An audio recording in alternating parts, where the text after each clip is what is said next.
Hello, my name is Fredus Mijage from Edukea Tanzania.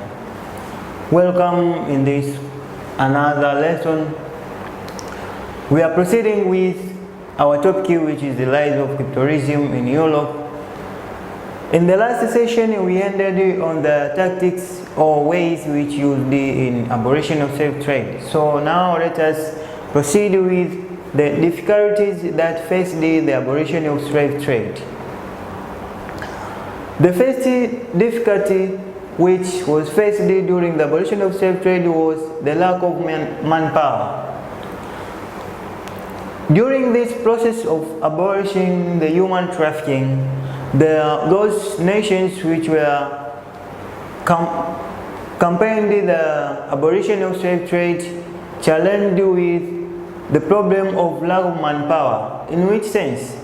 Those Navy patrol which were established to make patrols in the sea routes were low in number. So that problem faced those people to accomplish their process which they were targeted to accomplish. So you can see other nations were not supported and they are not given their labor or their military personnel to join Britain as the main champion of abolition of slave trade. So due to the lack of manpower led to the abolition of slave trade to get some difficulties. Another challenge was the lack of cooperation among the champions or campaigners of slave trade.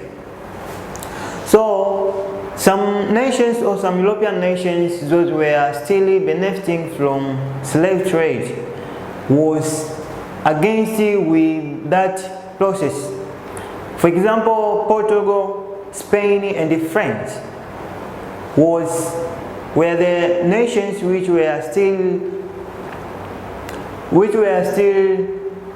in need with the use of slave trade in production. So they didn't cooperate or they didn't provide cooperation to another European countries which were ready to campaign abolition of slave trade.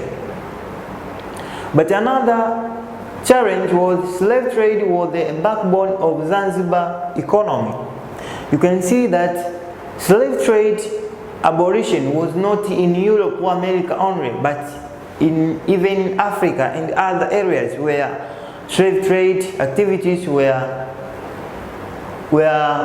practicing. So in Zanzibar, those sultans were depending much on the use of slaves as a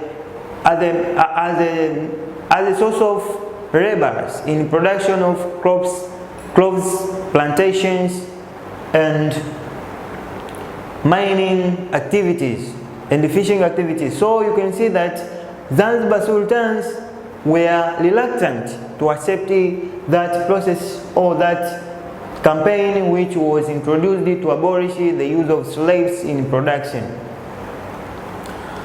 Another challenge which faced the abolition of slave trade was the resistance from trade dealers or slave traders. For example, Judge of Obopo was resisted towards the European nations who were campaigning to abolish slave trade, because that man and others or other slave traders were benefiting or accumulated a lot of wealth. So they feared that if slave trade will be stopped, they will no longer receive any profit from such kind of trade. So they resisted at high extent. But another challenge was the lack of funds. The European nations, most of them were not ready to stop the use of slaves in production. So in the whole process of contribution in financial assistance, to support the wool process were not ready to give their finance to the campaigners of slave trade activities. So you can see the wool process was faced the challenge in financial process. So they could not pay the military personnel who were employed to make Navy patrol, to buy weapons which were used during the Navy patrol, and the other equipments which will be important in the whole process of abolition of slave trade, like holding the conferences, dialogues, and the diplomatic meeting. Another challenge that faced the abolition of slave trade was the presence of tropical diseases, especially in most African countries.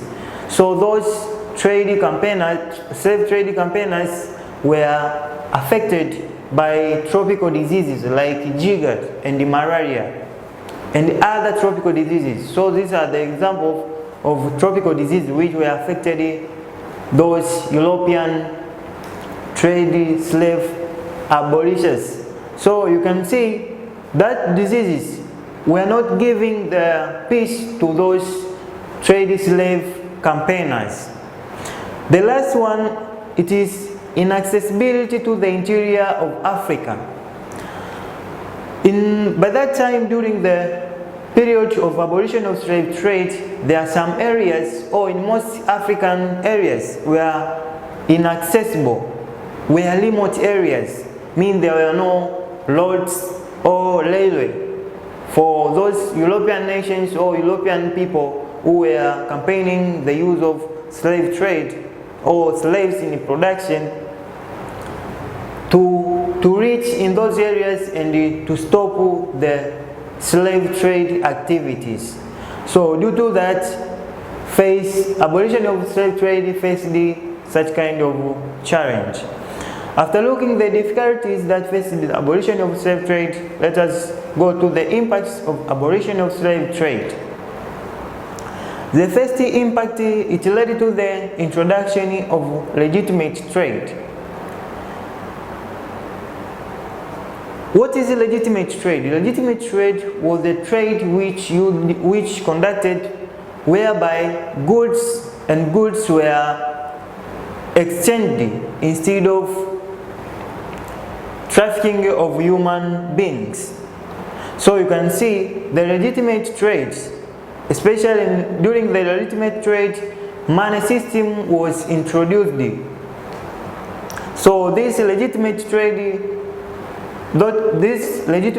replaced the slave trade. So you can see that how abolition of slave trade impacted to the introduction of that kind of trade. Another impact was it led to the coming of agents of colonialism. After the abolition of slave trade, European nations decided to send out their agents in order to spread colonialism ideas or colonization ideas in African nations and other areas. So you can see various agents of colonialism like explorers, missionaries, and traders were sent in Africa in order to brainwash the Africans and other people on how they will accept to be colonized by the European nations in the whole process of searching raw materials and market for their manufactured goods. So the abolition of slave trade impacted that kind of impact. Another impact, it led to the establishment of new African states. In which sense? Abolition of slave trade aimed at returning back the black Africans to their homelands, because in America and Europe the population was increased at high rate. So what they decided to do? They decided to transport back the black Africans to Africa. So they introduced the new states like Sierra Leone in 1887 and Liberia in 1822. And this new states were the centers where those slaves will be settled or will be living after transported from America and Europe. Another impact, it created peace and security in Africa. During slave trade activities, the Africans lost their security and peace. So soon after the abolition of slave trade, the peace and security of Africans was restored. So you can see Africans restored their peace and security, and they proceeded to involve in different activities for production.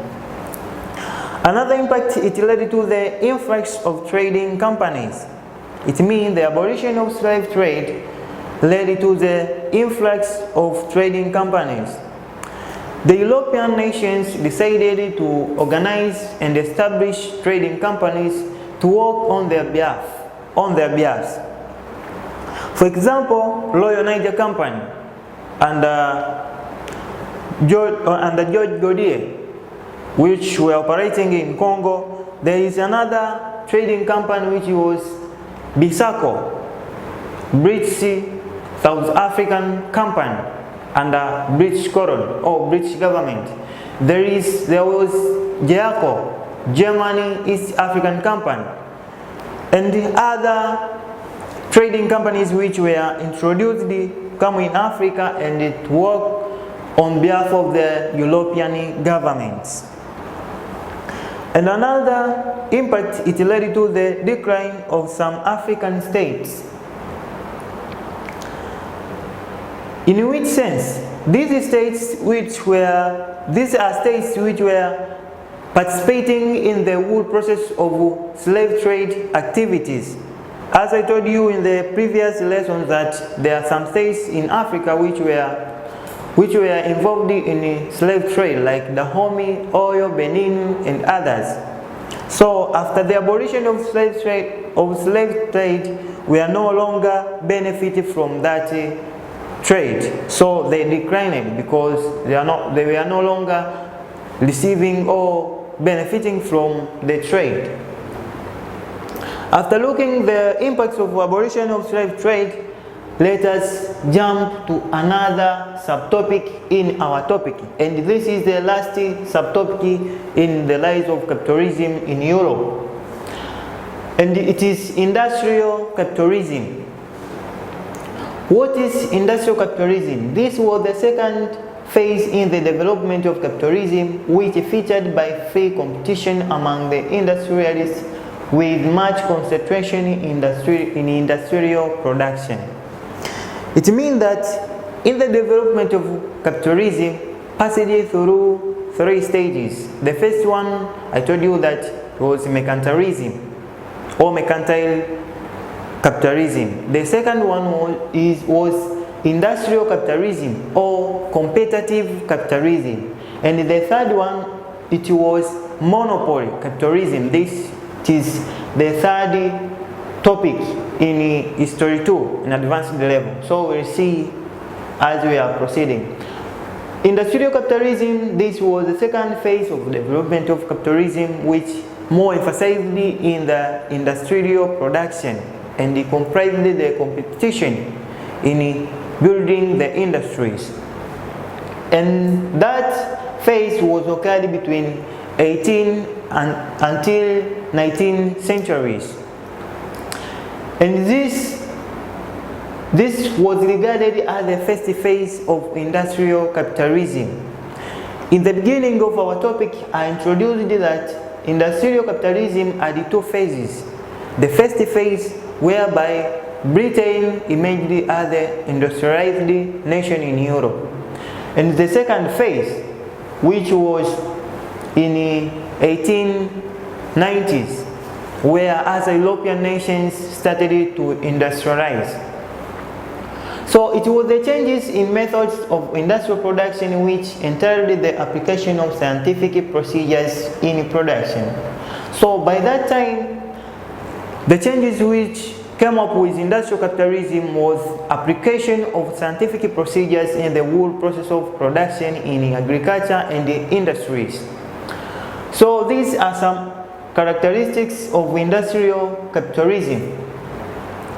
The first one, it is increase in quality and quantity of many manufactured goods. As industrial capitalism was made, the quality and quantity of manufactured goods which were produced in the industries increased the quality and the quantity. So that made the super maximization of profit to those merchants or capitalists. Another characteristic of industrial capitalism was existence of large-scale industries.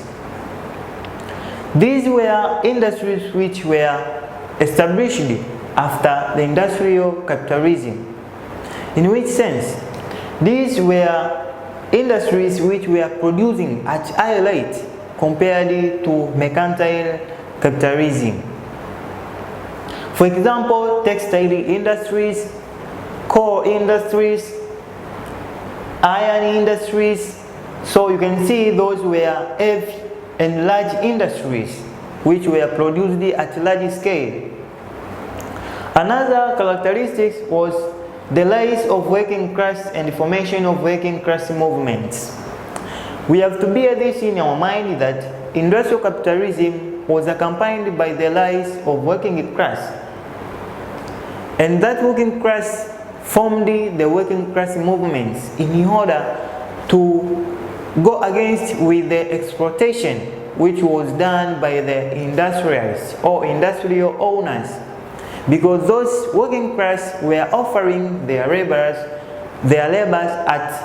by being paid low wages by those industrial owners. So they decided to join together and form the organization or movement on how they will demand their rights from exploitation that was done by the industrial owners. Another characteristic was state played a minimal role in production. It means that during the industrial capitalism was there free competition between industrials.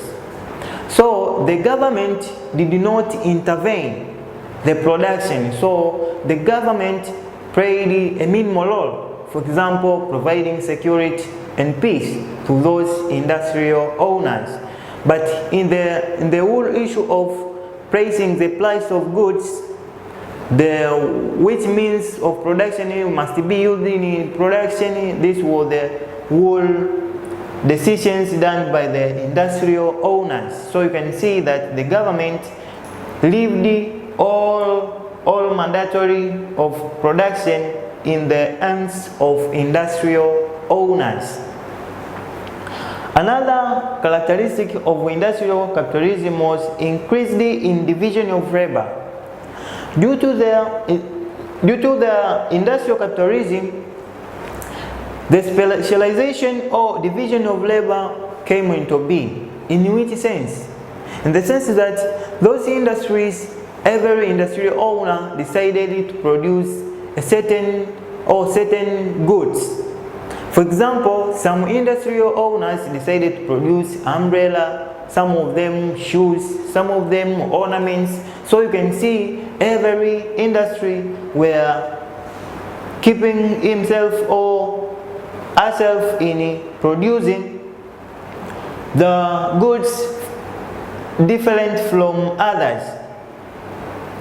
But another characteristic of industrial capitalism was there was competition in the industry that had to maintain protectionism.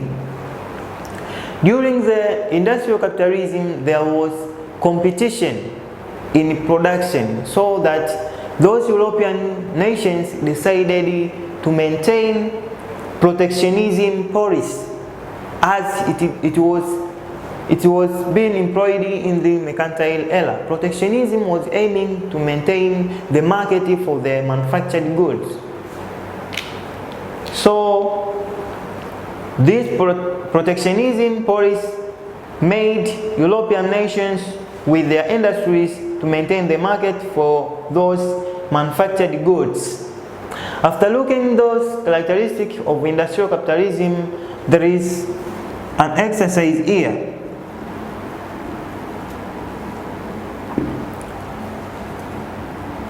One question.